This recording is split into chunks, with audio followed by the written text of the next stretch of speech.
Now we will discuss about the features of federalism, यानी federalism की क्या क्या विशेषताएं होती हैं इसके बारे में हम लोग पढ़ेंगे।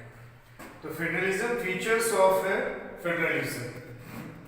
पहला फीचर है देयर आर 2 और मोर लेवल्स ऑफ गवर्नमेंट, यानी फेडरलिज्म में 2 या 2 से ज्यादा स्तर की सरकार होती है। Second one is different level of government govern the same citizens, but each tier has its own jurisdiction in specific matters of legislation, taxation and administration। मतलब ये हो गया कि अलग अलग स्तर की जो सरकार है वो एक ही नागरिक को गवर्न करती है, लेकिन हर स्तर की जो सरकार है उसका अपना जुरिडिक्शन यानी अपना अधिकार क्षेत्र है। वो किस मामले में? तो कानून बनाने के मामले में, टैक्स लगाने के मामले में और प्रशासन को चलाने के मामले में, यानी इस पे लेजिस्लेशन, टैक्सेशन और एडमिनिस्ट्रेशन के मामले में दोनों सरकार के जो जुरिडिक्शन है वो अलग अलग है, उनके दोनों के अधिकार क्षेत्र अलग अलग है। अब जैसे राज्य सरकार है तो राज्य सरकार केवल अपने राज्य में के लिए ही वो कानून बनाएगी या टैक्स के लिए बनाएगी या एडमिनिस्ट्रेशन चलाएगी, और जो सेंट्रल गवर्नमेंट है वो पूरे देश भर के लिए होता है। Third one is the jurisdictions of the respective level of government are specified in the constitution, so the existence and authority of each tier of government is constitutionally guaranteed. यानी जो अधिकार क्षेत्र दिया गया है केंद्र सरकार को और राज्य सरकार को, वह संविधान में लिखा हुआ है, उसमें स्पेसिफाई किया गया संविधान में। इसी के लिए दोनों स्तर की सरकार का अस्तित्व और अधिकार ये संविधान के द्वारा गारंटीड है, यानी संविधान उनको गारंटी करता है इस बात का कि उनके मामले में, उनके जुरिडिक्शन में कोई इंटरफेयर नहीं करेगा। Fourth one is the fundamental provisions of the Constitution cannot be unilaterally changed by one level of the government. Such changes require the consent of both level of governments। यानी संविधान की जो मौलिक provisions है, मौलिक प्रावधान है, उस प्रावधान को एक तरफा किसी एक स्तर की सरकार के द्वारा नहीं बदला जा सकता है। उसके लिए दोनों स्तर की सरकार की सहमति की जरूरत पड़ेगी। और फंडामेंटल प्रोविजन जो होता है, जैसे अभी हाल के दिनों में ही देश में जीएसटी कानून लागू हुआ, गुड्स एंड सर्विसेज टैक्स कानून लागू हुआ, तो उसमें आप लोगों ने देखा होगा, सुना होगा कि उसमें केंद्र सरकार ने कानून पास किया पार्लियामेंट से, और इसके अलावा राज्य सरकारों के विधानसभाओं से भी वो कानून पास हुआ, तब जाकर के देश में संविधान में उस जीएसटी को लागू किया गया था। ठीक है, क्योंकि वो फंडामेंटल प्रोविजन था। आजादी के बाद से पहली बार देश में कानून के स्तर पे इतना टैक्स के कानून के स्तर पे इतना बड़ा बदलाव आया था। Fifth one is courts have the power to interpret the constitution and the powers of the different levels of government. It acts as an umpire of disputes arise between different levels of the government। यानी यदि कभी ऐसी स्थिति होती है कि दोनों सरकार के बीच में, केंद्र सरकार और राज्य सरकार के बीच में यदि कभी कोई विवाद खड़ा हो जाता है संवैधानिक स्तर पर, तो कोर्ट को यह अधिकार दिया गया है कि वह संविधान को की व्याख्या कर सकता है। संविधान को इंटरप्रेट करने का पावर केवल कोर्ट के पास में है, और कोर्ट डिसाइड करेगा। वो एक एम्पायर की भूमिका में होता है, और कोर्ट का जो निर्णय होगा वही निर्णय केंद्र सरकार और राज्य सरकार दोनों को माननी पड़ेगी। Sixth one is sources of revenue for each level of government clearly specified to ensure its financial autonomy। संविधान ने यह भी स्पष्ट कर दिया है कि दोनों स्तर की सरकारों की आमदनी का स्रोत क्या होगा, सोर्स ऑफ रेवेन्यू क्या होगा, इसको भी बहुत क्लियरली लिख दिया गया है, इसलिए कि आर्थिक रूप से दोनों स्वतंत्र रहे। केंद्र सरकार भी आर्थिक रूप से स्वतंत्र है और राज्य सरकारें भी आर्थिक रूप से स्वतंत्र है कि राज्य सरकार बार बार केंद्र सरकार को पर यह आरोप न लगाए कि केंद्र सरकार हमें पैसा नहीं दे रही है या केंद्र सरकार हमारा पैसा छीन ले रही है। इसलिए दोनों को फाइनेंशियल ऑटोनॉमी देने के लिए दोनों स्तर के लिए संविधान में स्पष्ट रूप से जिक्र किया गया है। 7 is the federal system has dual objective, यानी संघीय व्यवस्था का दो उद्देश्य। पहला है to safeguard and promote unity of the country, यानी देश के को सुरक्षा और एकता को बढ़ावा देना।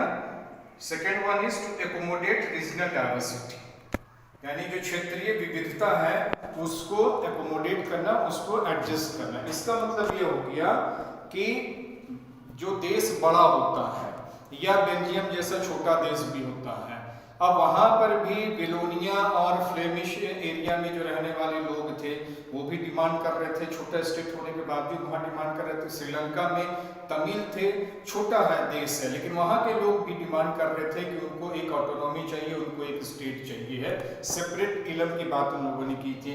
भारत बड़ा देश है जहाँ पे बहुत लैंग्वेज बोलने वाले लोग हैं, बहुत सारे भाषा को, बहुत सारे कल्चर, बहुत सारे फूड हैबिट, बहुत सारे ज्योग्राफिकल एरिया भारत में मौजूद हैं। अब इन सब के लोगों की ज़रूरतें, उनका एस्पिरेशन, उनका गोल, उनका डिज़ायर अलग अलग होता है, तो उनको ये बात की तकलीफ न हो कि सेंट्रल गवर्नमेंट उन पर फोकस नहीं करती, उन पर ध्यान नहीं देती है। उस बात को चेक करने के लिए हो गया कि unity of the country and regional diversity को एकोमोडेट करने के लिए। तो राज्य सरकारें और केंद्र सरकार को यहाँ पर दोनों की इस बात को एग्री करना होता है कि they will be abide by the constitutional rules and regulations and they will see the country as one unit and state other unit where they have been given the right to govern. इसलिए हम ये कह सकते हैं कि an ideal federal system has both aspect, कि एक आदर्श federal system जो है उसमें दोनों पक्ष होते हैं, एक mutual trust and agreement to live together. अब ये जो म्यूचुअल ट्रस्ट है, म्यूचुअल ट्रस्ट यानी केंद्र सरकार और राज्य सरकार के बीच में आपसी विश्वास होना चाहिए, और दूसरा एग्रीमेंट टू लिव टुगेदर, यानी हम लोग एक साथ रहने के लिए तैयार हैं, स्टेट भी और केंद्र भी दोनों एक साथ रहने के लिए तैयार हैं। तो this is the ideal federal system में का ये दोनों हिस्सा है। अब यहां पर एक सवाल खड़ा होता है कि फेडरलिज्म में which government is more powerful, the central government और द स्टेट गवर्नमेंट्स। तो इसको जानने के लिए हम लोगों को जाना होगा, we'll have to go to the historical context to know that how the federation was made in that country, कि उस देश में जो फेडरेशन का फॉर्मेशन हुआ उसका ऐतिहासिक पक्ष क्या था, कैसे वो बना।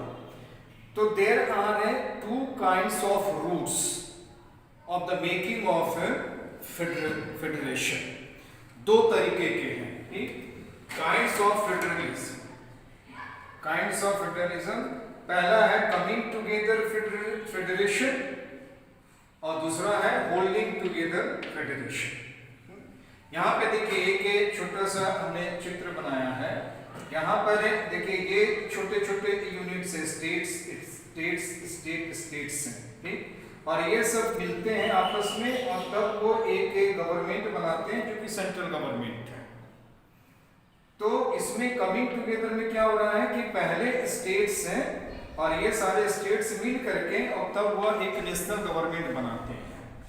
तो independent states coming together on their own to form a bigger unit so that by pooling sovereignty and retaining identity they can increase their security.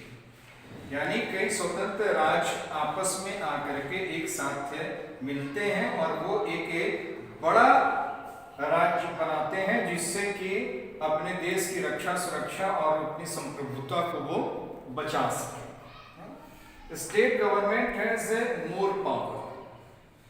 इसमें कमिंग टुगेदर फेडरेशन में स्टेट गवर्नमेंट के पास में ज्यादा पावर होता है, क्योंकि states initiate करते हैं, स्टेट्स आपस में मिलते हैं तब वो बनाते हैं। तो जाहिर बात है कि जो इनिशिएट करेगा, जो पहल करेगा, वो अपने पास में पावर थोड़ा ज्यादा रखता है। तो कमिंग टुगेदर में state government has more power, और इसका एग्जांपल है US, Switzerland and Australia. US में और स्विट्जरलैंड में, ऑस्ट्रेलिया में कमिंग टुगेदर फेडरेशन है। अब इसको थोड़ा सा मैं समझाऊंगा आप लोगों को कि कमिंग टुगेदर यूएस में कैसे बना था। तो आप लोगों को मैं लेकर के चलता हूं अमेरिका के रेवोल्यूशन, यानी अमेरिका की स्वतंत्रता को लेकर के। 1776 में अमेरिका बिकेम इंडिपेंडेंट नेशन। उससे पहले वहां पे ब्रिटिश रूल था, और जब ब्रिटिश रूल था तो 1775 में अमेरिका में देयर वे 13 स्टेट्स, 13 राज्य थे अमेरिका में। इन 1775 13 राज्य थे, और इन 13 राज्यों ने आपस में मिल करके ये तय किया कि we will collectively fight with the British.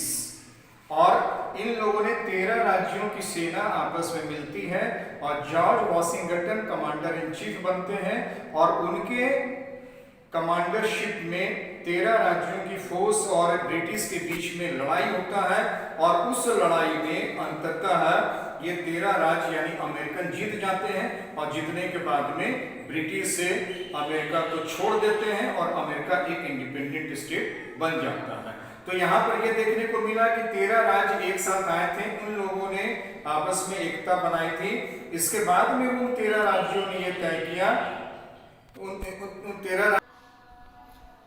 13 राज्य पहले थे, 13 राज्य आपस में आके मिलते हैं और मिल करके वो एक संगठन बनाते हैं, और तब वो ब्रिटिशर्स से लड़ते हैं, जिसका नतीजा होता है कि ब्रिटिशर्स को वो हराते हैं। हराने के बाद में देन दे डिसाइडेड कि उनको नेशनल लेवल पे एक एक कंट्री की जरूरत पड़ेगी, क्योंकि वो स्टेट है, अपने अपने एरिया में है। तो then they decided that they should form a nation, and then there was the name of the United States of America, और इस तरीके से अमेरिका में कमिंग टुगेदर फेडरेशन एस्टैब्लिश हुआ। ठीक। Second one is holding together federation. Holding together federation में देखिए यहाँ पे चित्र में हमने ये दिखाने का प्रयास किया है कि सेंट्रल गवर्नमेंट है, और सेंट्रल गवर्नमेंट से स्टेट बनाया जा रहा है ना, ये एरो दिखाया जा रहा है, इससे ये हो रहा है कि स्टेट यहाँ पे बनाया जा रहा है, यहाँ पे सेंट्रल गवर्नमेंट है। ठीक। अब a large country decides to divide its power between the constituent states and the national government. एक बड़ा देश यह तय करता है कि उसे अपने पावर को स्टेट्स में और नेशनल गवर्नमेंट के बीच में डिवाइड कर देना चाहिए, बीच में बांट देना चाहिए। अब इसमें क्या होता है कि सेंट्रल गवर्नमेंट पहले है, और सेंट्रल गवर्नमेंट बना रही है स्टेट को, तो जाहिर बात है कि यहाँ पे इनिशिएट किसने किया, सेंट्रल गवर्नमेंट ने किया। So the central government tends to be more powerful, यानी होल्डिंग टुगेदर फेडरेशन में सेंट्रल गवर्नमेंट ज्यादा पावरफुल दिखती है। इंडिया, स्पेन एंड बेल्जियम ये देश है, they are example of the holding together federation.